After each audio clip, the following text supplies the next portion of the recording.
नमस्कार, खबर 24 एक्सप्रेस देख रहे हैं आप और मैं हूं आपके साथ मानवी ठाकुर। चलिए शुरुआत करते हैं आज की खास खबरों के साथ। देश में एक देश एक चुनाव के मुद्दे पर बात हो रही है। पीएम नरेंद्र मोदी समेत केंद्र सरकार इस पर जोर दे रही है और मंथन चल रहा है, लेकिन इस बीच देश चुनाव में ही बिजी है। जम्मू कश्मीर और हरियाणा विधानसभा चुनाव के नतीजे मंगलवार को ही आए हैं और अब इलेक्शन के नए राउंड का ऐलान एक सप्ताह के अंदर हो सकता है। अब तक मिली जानकारी के अनुसार 18 अक्टूबर तक कभी भी महाराष्ट्र से लेकर झारखंड तक विधानसभा चुनाव कराने का ऐलान हो सकता है। इसके साथ ही यूपी, बंगाल, असम और राजस्थान समेत देश की 50 सीटों पर उपचुनाव हो सकता है।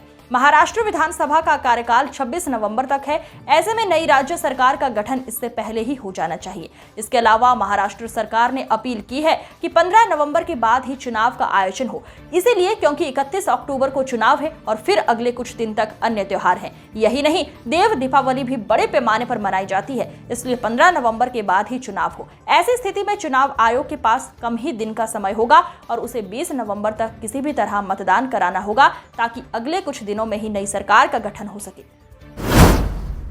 इसके लिए एक ही राउंड में महाराष्ट्र में चुनाव कराए जा सकते हैं। आमतौर पर राज्य में चुनाव कई राउंड में होते रहे हैं, लेकिन इस बार पुलिस प्रशासन और सरकार का दावा है हम एक राउंड में ही चुनाव करा लेंगे।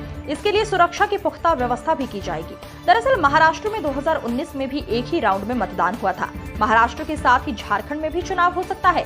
हालांकि झारखंड के लिए फिलहाल वक्त है और वहां 5 जनवरी तक मौजूदा विधानसभा का कार्यकाल है। इनके अलावा 50 सीटों के उपचुनाव भी आयोग को कराने होंगे। दरअसल 18वीं लोकसभा में कई लोग सांसद बन गए हैं जो विधायक थे।